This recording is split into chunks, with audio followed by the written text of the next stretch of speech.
Saya Cynthia Rompas masih menemani Anda di Kompas Petang, Saudara. Presiden Joko Widodo telah menandatangani Kepres Panitia Seleksi Pimpinan KPK dan mengumumkan 9 nama panitia seleksi pimpinan dan Dewan Pengawas Komisi Pemberantasan Korupsi tahun 2024 hingga 2029. Presiden Joko Widodo menetapkan Kepala BPKP Yusuf Ateh sebagai Ketua Panitia Pansel KPK tahun 2024-2029 dan Arif Satria sebagai Wakil Ketua, serta 7 nama lainnya sebagai anggota Pansel. 9 nama Pansel KPK yang telah ditunjuk Jokowi nantinya bertugas mengumumkan penerimaan calon pimpinan dan Dewas KPK, melakukan pendaftaran, mengumumkan nama-nama calon pimpinan KPK dan Dewas KPK. Pendaftaran calon pimpinan KPK dan Dewas KPK mulai dibuka pada 26 Juni hingga 15 Juli 2024 mendatang.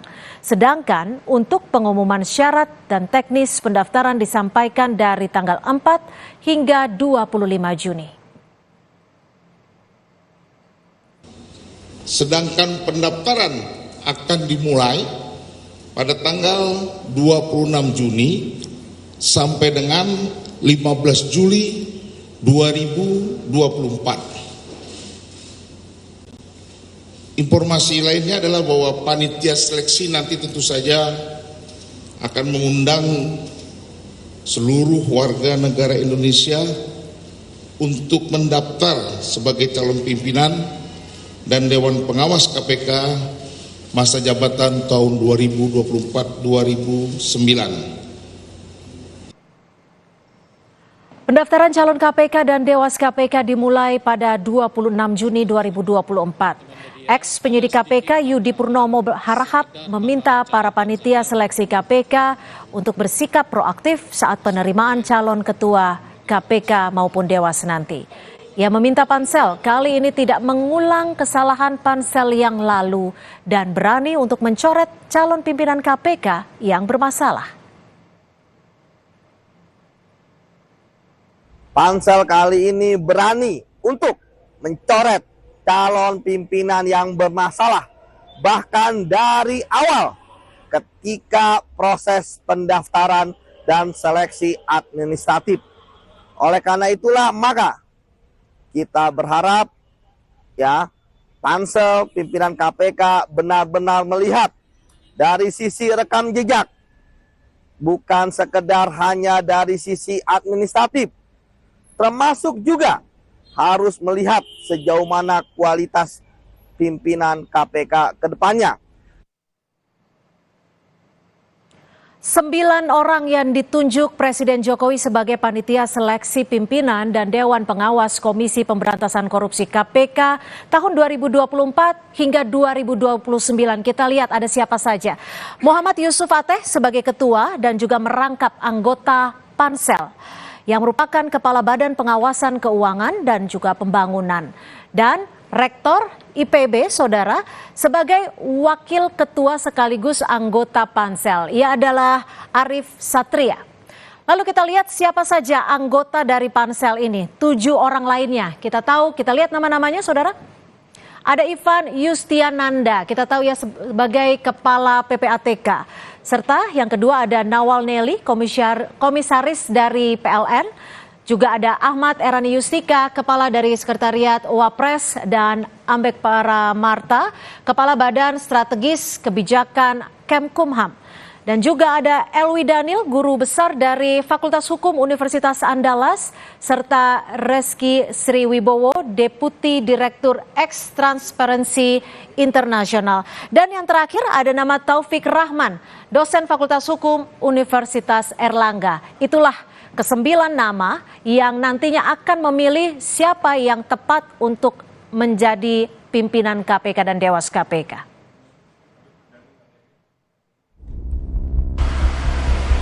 Ditemukannya bukti yang cukup untuk menetapkan Saudara FB selaku Ketua KPK RI sebagai tersangka.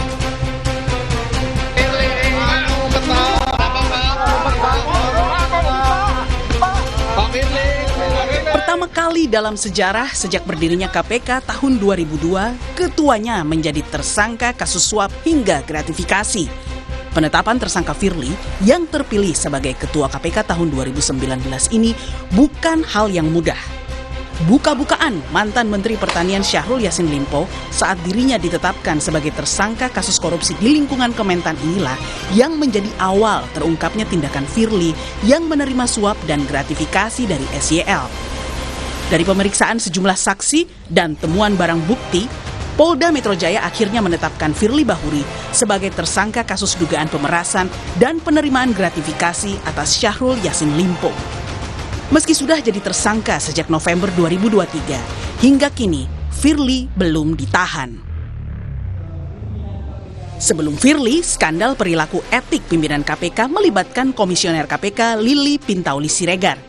Lili menjalani sidang etik Dewan Pengawas KPK pada 11 Juli 2022 atas laporan penyalahgunaan jabatan dan kewenangan sebagai pimpinan KPK. Dari hasil temuan Dewas, Lili terbukti meminta fasilitas akomodasi hotel dan tiket menonton MotoGP 2022 di Mandalika dari salah satu BUMN. Namun di tengah sidang etik, Lili mengundurkan diri sebagai pimpinan KPK. Bahwa berdasarkan surat pengunduran diri dan keputusan Presiden yang telah memberhentikan yang bersangkutan, maka kami menyatakan gugur sidang etik dugaan pelanggaran kode etik dan kode perilaku terhadap yang bersangkutan, sehingga kami menghentikan penyelenggaraan sidang etik dimaksud. Saya berjanji dengan sungguh-sungguh bahwa saya untuk melaksanakan tugas ini langsung atau tidak langsung. Usai Lili, sang pengganti Johanis Tanak juga sempat dilaporkan ke Dewan Pengawas KPK atas dugaan pelanggaran etik menemui salah seorang tersangka di KPK. Selain menemui tersangka, Tanak juga diperiksa Dewas karena terlibat komunikasi dengan pejabat ESDM. Namun hasil sidang etik pada 21 September 2023, Dewas KPK menyatakan Tanak tak terbukti bersalah melakukan pelanggaran kode etik dan kode perilaku. Kekacauan integritas pimpinan KPK di bawah Firly diakui mantan Ketua KPK Agus Raharjo sebagai buah dari revisi Undang-Undang KPK. Agus bahkan tegas, Presidenlah yang harus bertanggung jawab dari kerusakan di dalam KPK. Anda mungkin ingat yang namanya terjadi revisi undang-undang KPK. Saya tadi bilang mestinya yang direvisi itu undang-undang tipikor. Oke, jadi kalau lolosnya orang-orang yang tidak berintegritas bisa masuk jadi pimpinan KPK, itu tanggung jawab siapa? Ya yang harus bertanggung jawab, apalagi sekarang eksekutif aparatus ya presiden.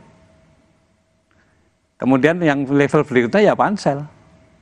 Bahwa itu ada tekanan politik di kiri kanan yang kemudian memaksa mereka menerima itu ya salah satu yang harus menjadi saringan mereka. Betul. Kini 9 nama panitia seleksi calon pimpinan dan Dewan Pengawas KPK sudah dipilih Presiden. Publik menunggu itikat baik pemerintah untuk memilih pemimpin KPK yang baru untuk memulihkan kepercayaan masyarakat dalam pemberantasan korupsi di tanah air. Tim Liputan, Kompas TV.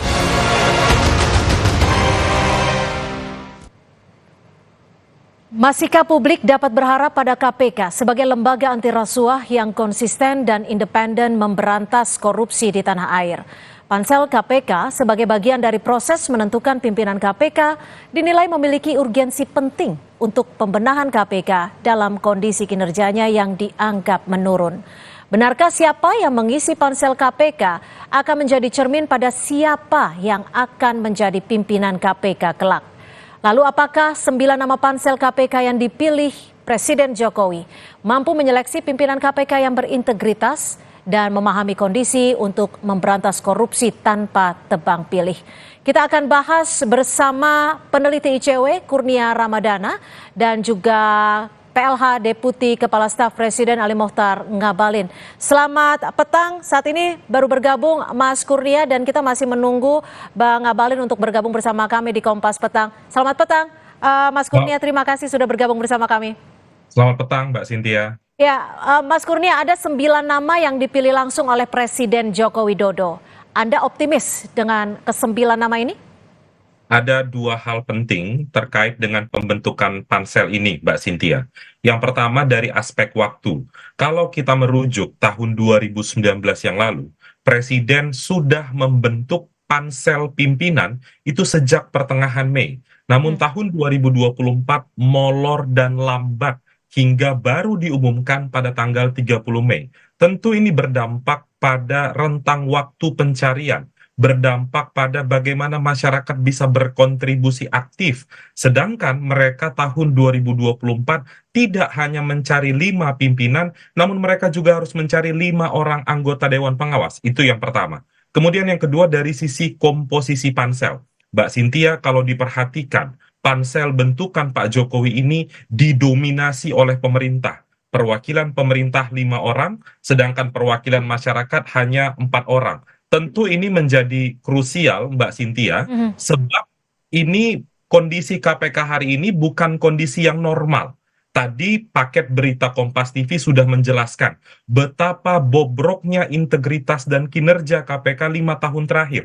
Maka dari itu, dari pansel ini kita harusnya bisa berharap dapat lebih banyak diisi oleh figur-figur yang independen, bukan justru dari pemerintah. Masyarakat tentu timbul sakwa-sangka. Apakah pemerintah ingin cawe-cawe sehingga didominasi oleh pemerintah di dalam komposisi pansel tersebut? Oke, Demikian. jika tadi Anda sebut komposisinya ini didominasi oleh nama-nama perwakilan dari pemerintah, ada 5 diantaranya. Apakah ini artinya, karena kita tahu pansel ini dalam tanda kutip akan mencerminkan siapa nanti yang akan menjadi pimpinan KPK. Anda pesimis terhadap pilihan-pilihan mereka? Ya, tidak hanya mencerminkan bagaimana pimpinan KPK mendatang. Dari sini kita bisa melihat visi Pak Jokowi melihat perbaikan KPK ke depan. Tugas mereka tidak mudah. Kalau kita cermati tadi ada problem integritas. Maka dari itu yang harus menjadi pekerjaan rumah pansel ke depan, misalnya yang pertama, mereka harus bisa belajar dari keburukan pansel 2019 terkait dengan sikap akomodatif terhadap kritik masyarakat. Tadi Pak Yusuf Ateh di dalam video Kompas TV sudah mengatakan, tujuan pansel bergerak mencari pimpinan KPK salah satunya adalah untuk meminta tanggapan masyarakat. Maka dari itu ketika masyarakat memberikan tanggapan harusnya diakomodir, dipertimbangkan. Tahun 2019 yang lalu sebagai contoh konkret, kami sudah menyoroti sosok Firly Bahuri karena sebelumnya banyak persoalan bahkan sudah melanggar kode etik. Ternyata tetap diloloskan ke meja presiden dan presiden juga terus meneruskan namanya ke DPR, bahkan terpilih menjadi ketua KPK. Ternyata dugaan masyarakat terbukti yang bersangkutan saat ini menjadi tersangka korupsi. Selain dari itu, pansel harus aktif dalam mencari kandidat. Saat ini untuk meminta seseorang mendaftar di KPK bukan persoalan yang mudah. Banyak pihak itu Lalu apa dong yang Anda baca terhadap visi Presiden Jokowi terhadap kinerja dari KPK mendatang? Iya, kalau kita lihat dari komposisinya tentu kita pesimis karena didominasi oleh pemerintah. Oke, Harus ditahan yang sampai saya di situ karena kita masih akan menunggu Bang Abalin untuk bergabung bersama dialog di Kompas Petang. Tapi sebelumnya, Saudara, ada pernyataan dari Wakil Ketua Komisi 3 DPR Habibur Rahman yang tidak mempersoalkan nama pansel Capim KPK yang dipilih Jokowi. DPR menanti kerja pansel untuk menyaring nama-nama terbaik. Terang tidak kenal satu demi satu orang-orang tersebut, tapi saya juga tidak punya catatan ya bahwa orang-orang tersebut tidak pantas untuk masuk di pansel.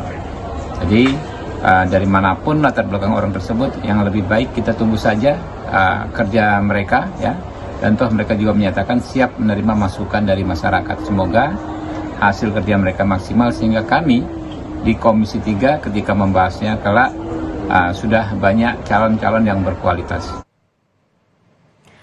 Mas Kurnia, jika Anda pesimis terhadap visi Presiden Joko Widodo, lalu bagaimana dengan nasib lembaga anti rasuah ini yang memang menjadi salah satu harapan terbesar masyarakat agar korupsi ini bisa diberantas secara menyeluruh? Ya, maka dari itu kami memberikan sejumlah catatan atau pekerjaan rumah untuk pansel KPK belajar dari tahun 2019 yang lalu. Misalnya, pansel harus mengedepankan nilai integritas. Apa contoh konkretnya? Ketika penyelenggara negara, baik aktif maupun sebelumnya adalah pejabat publik ingin mendaftar sebagai calon pimpinan atau calon dewan pengawas, maka kepatuhan LHKPN harus menjadi syarat administrasi.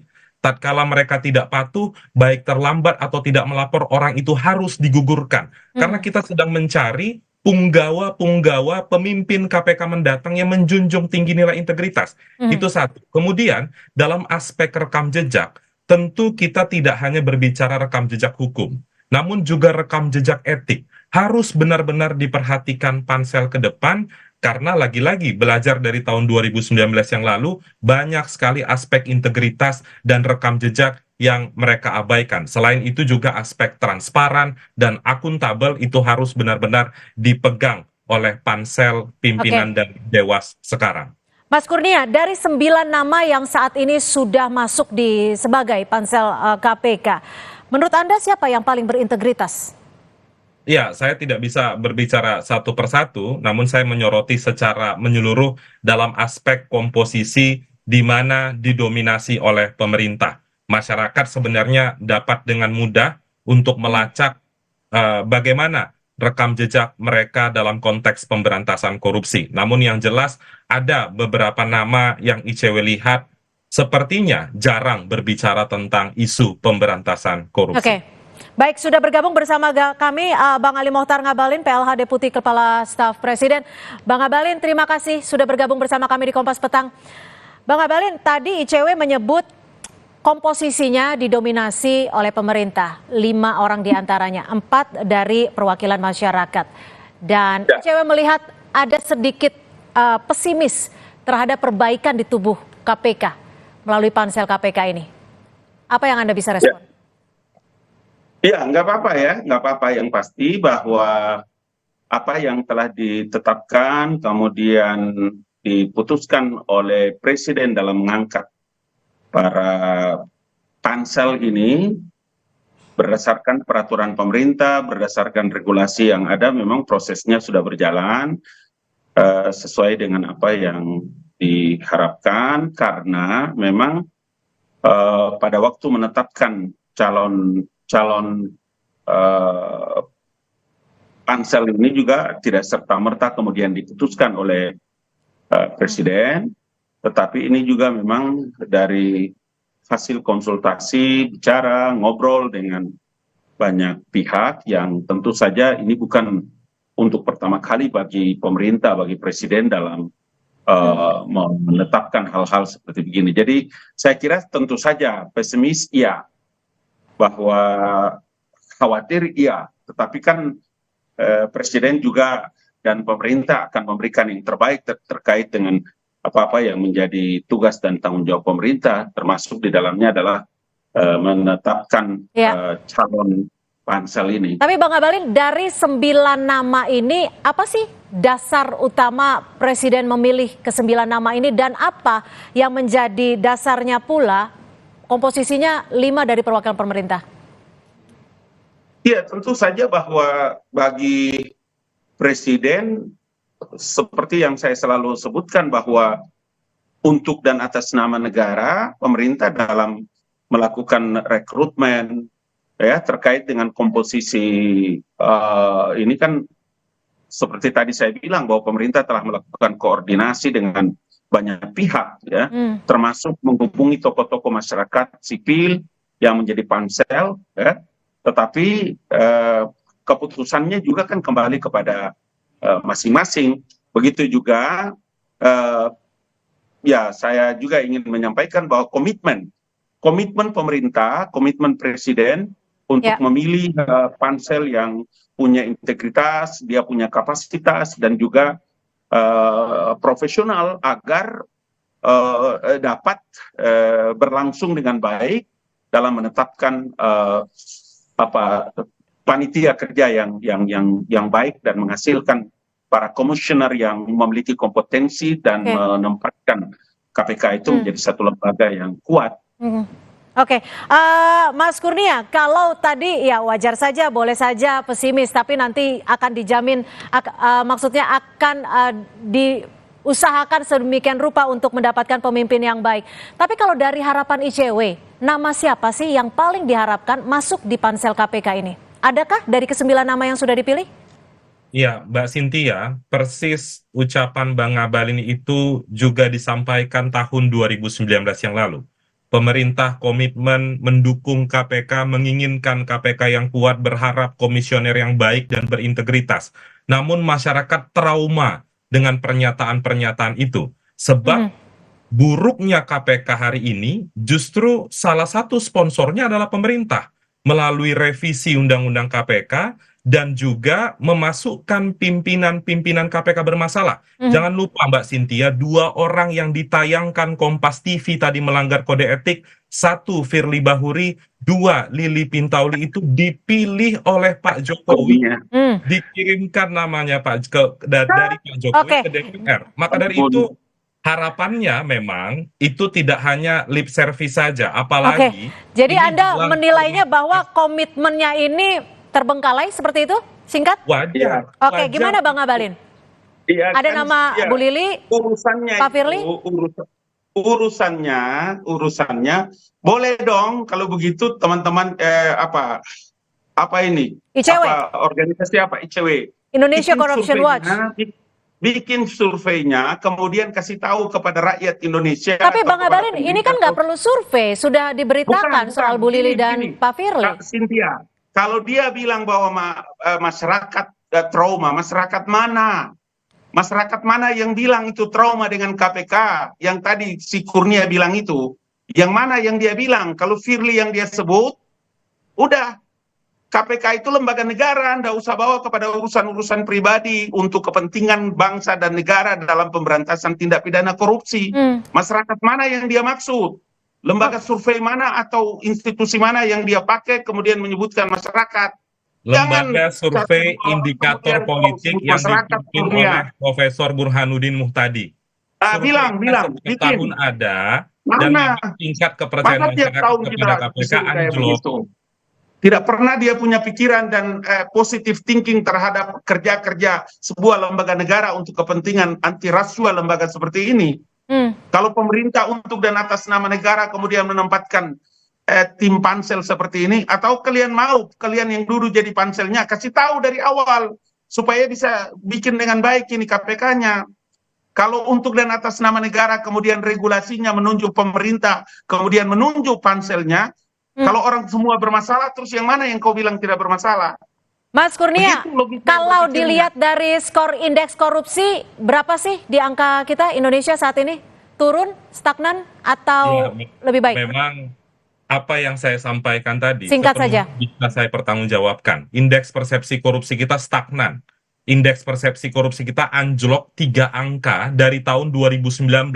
Tatkala revisi Undang-Undang KPK dan Firly masuk ke KPK. Baik, kami tangkap sampai di situ, Mas Kurnia. Stagnan. Lagi sama KPK. Oke, baik. Bang Ngabalin, bagaimana kalau dianggap stagnan? Apakah ke-9 nama ini mampu menghasilkan nama pimpinan yang lebih baik? Singkat saja. Ya, caranya begini. Sekarang kan ini sudah ditetapkan oleh Presiden untuk dan atas nama negara sebagai kepala pemerintahan dan kepala negara. Pikiran-pikiran apa yang terbaik dari ICW, pikiran-pikiran apa yang terbaik, segera siapkan dengan baik. Nanti kami juga bisa menyiapkan forum, kita kasih tahu kepada publik, biar publik juga bisa mengontrol. Oke, kapan itu forumnya, singkat saja? Terhadap pansel, bagaimana orang bisa bekerja? Itu loh perkaranya. Jadi kalau kita punya harapan terhadap KPK dengan baik lewat pansel ini, nanti akan menetapkan para komisioner yang baik Dewan Pengawas maupun KPK-nya sendiri dengan baik, maka kita harus membantu menyiapkan apa-apa. Baik, kami tangkap dan ditunggu tanggalnya untuk forum dibuka kepada masyarakat yang ingin memberikan masukan. Terima kasih Bang Ali Mohtar Ngabalin, PLH Deputi Kepala Staf Presiden sudah bergabung bersama kami, dan juga Mas Kurnia Ramadana, peneliti ICW sudah memberikan perspektifnya. Selamat sore, terima kasih. Selamat sore, Assalamualaikum warahmatullahi wabarakatuh. Saudara, informasi lainnya di Kompas Petang akan kami hadirkan selepas jeda. Di antaranya wacana amandemen UUD 1945 mematik polemik. Usai bertemu dengan pimpinan MPR, Ketua MPR periode 2009 hingga 2014 Amin Rais menyatakan tidak keberatan. jika nanti Presiden kembali dipilih oleh MPR. Namun penolakan muncul dari berbagai pihak yang menilai wacana ini kemunduran dari hasil perjuangan reformasi. Catatannya kami hadirkan usai jeda.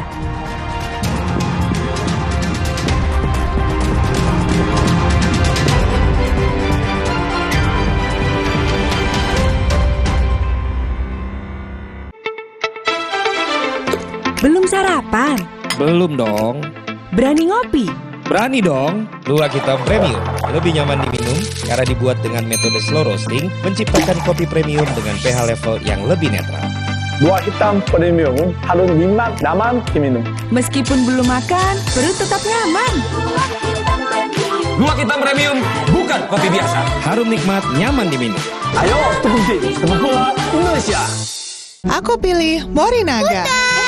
Moricare Plus Triple BV-nya dukung kecerdasan multitalenta, daya tahan tubuh, dan tumbuh kembang fisiknya. Karena waktu tak bisa kembali. Morinaga. Tulang kaku kayak robot. Faktor utuh. Minum Entrasol. Ekstrak buah zaitunnya bantu penyerapan kalsium lebih cepat pada tulang. Apa? Bye tulang kaku, bye-bye faktor U. Entrasol. 14? 15? Hah? Itu Oreo Pokemon. Tapi ini kan Oreo. Oreo Pokemon edisi spesial. Kumpulkan semua sekarang. Komitmen Nippon Paint selalu mempersembahkan yang terbaik di kelasnya, tanpa kompromi pada kualitas, untuk memberikan hasil akhir halus dan merata. Dengan reologi lebih optimal, menutup permukaan dengan maksimal. Proses pengecatan bersih dan tercipta warna yang memukau. Nippon Paint, kualitas tanpa kompromi, terbukti lebih baik. Terasa gigi ngilu kalau minum dingin. Terus kondisi gigi sensitif. Jika dibiarkan lebih lama, ada kemungkinan untuk memburuk. Sensodyne memberikan perlindungan hingga 24 jam. Saya merekomendasikan Sensodyne untuk perawatan gigi ngilu.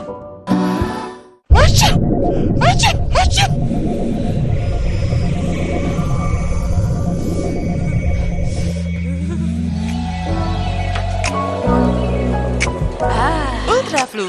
Flu reda, lega rasanya. Dekatkan diri pada Ilahi. Hidupkan semangat berbagi. Ada lebih dari 60% jamaah Indonesia yang sudah tiba di Tanah Suci, baik di Medina ataupun juga di Mekah. Ikuti laporan langsung sejumlah peristiwa yang mengiringi prosesi pamungkas Rukun Islam kelima. Dalam Breaking News, jelang puncak ibadah haji, Sabtu 15 Juni, pukul 9:30 pagi, live. Rayakan Idul Adha bersama Kompas TV, teman berbagi berkah.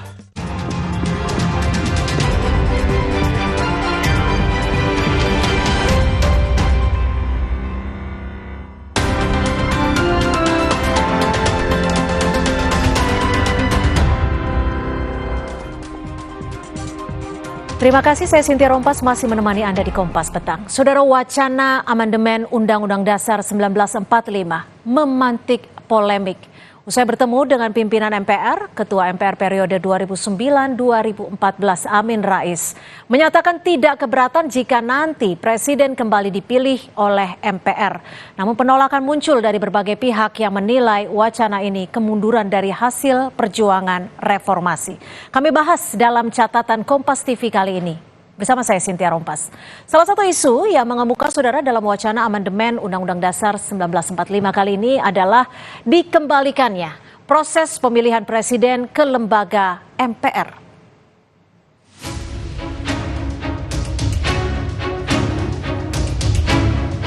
Wacana amandemen Undang-Undang Dasar 1945 kembali mengemuka. Salah satunya proses pemilihan presiden dikembalikan ke lembaga MPR. Usai bertemu dengan pimpinan MPR, Ketua MPR periode 1999 hingga 2014 Amin Rais menyatakan tidak keberatan jika nanti Presiden kembali dipilih oleh MPR. Dulu itu kita mengatakan kalau dipilih langsung one man one vote, ya mana mungkin ada orang mau menyogok 120 juta pemilih, mana mungkin perlu puluhan, mungkin ratusan triliun, ternyata mungkin. Nah itu loh, ya, memang itu luar biasa kita ini, ya. Nah jadi